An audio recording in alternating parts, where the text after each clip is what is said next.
Wanted to ask you, I mean, the whole Appalachian Trail, you're talking, I mean, it's not even known how many waterways. I mean, it's estimated, but you have waterways, farmland, animal life, artifacts, all that.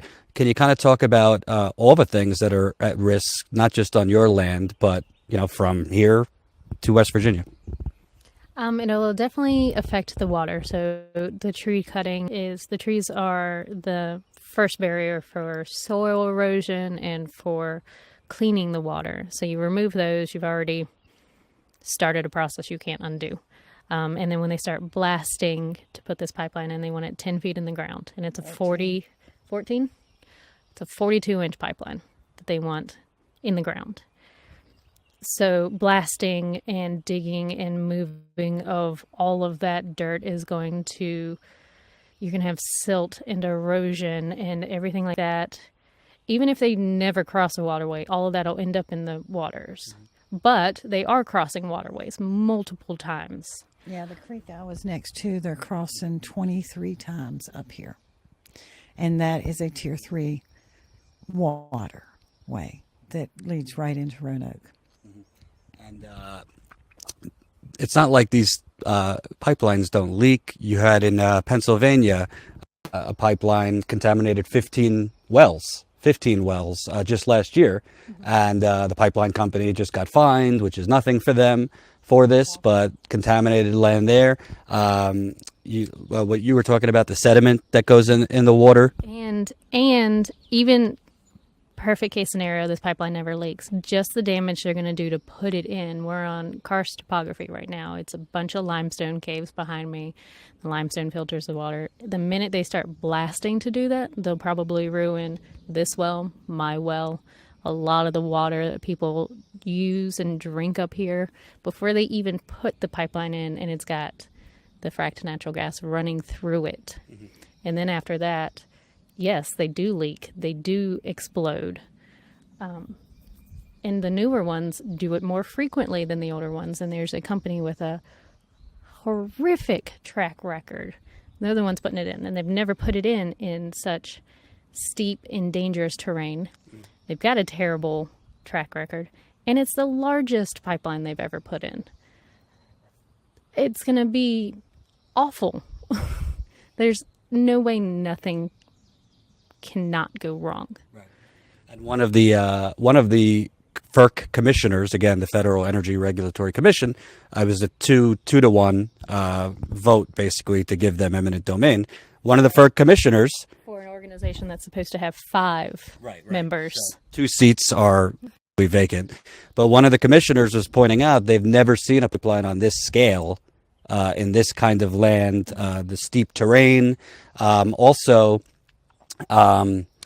when you're talking about pipelines going under this kind of land, if there's an explosion, the blast radius could be potentially 2.5 miles. Everything will be dead in 2.5 miles. And that's all but my son. And if he's visiting, that wipes us out. I mean, my sister-in-laws both live in town, and my brother-in-law's up here, some and some not. So that will wipe out the 7th generation of Terrys, pretty much. 2.5 mile, that's all my friends, all my neighbors, and all my family gone.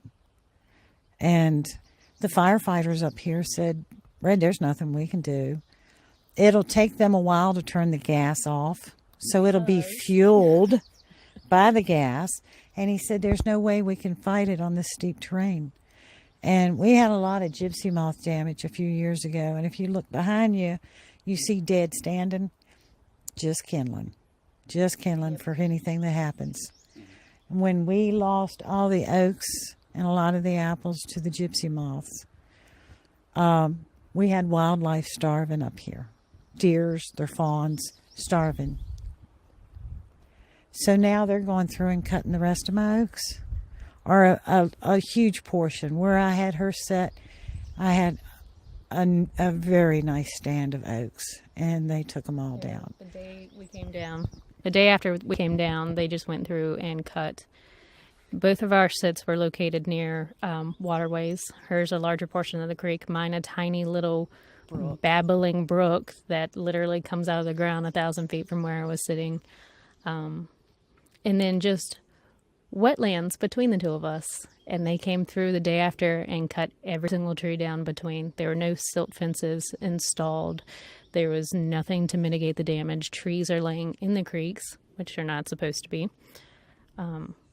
But she was saying when it explodes, it'll take a while for it to burn out. And that's because it's such a rural area that MVP has stated they're going to put a shutoff valve every 20 miles instead of every 3 miles like they would do in a more populated area.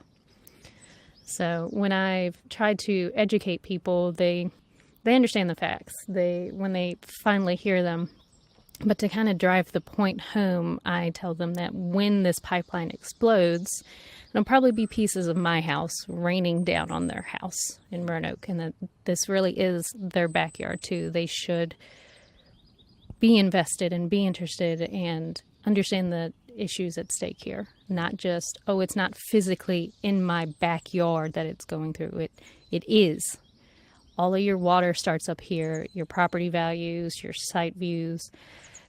People are coming to Roanoke and Virginia because of the lands. And so all those tourist dollars are going to start to dry up.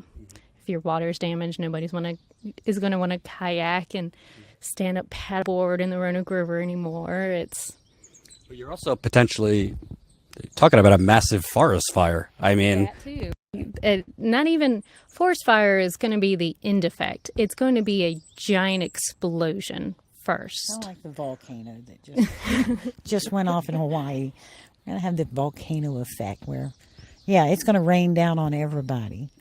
And it's sad that I feel like we're the sacrificial lambs because they don't know what's going to happen. We sort of know what's going to they know what's going to happen. But they can go, that 42-inch didn't work. Let's go ahead and dial it down a little. Maybe the next explosion won't take out so much.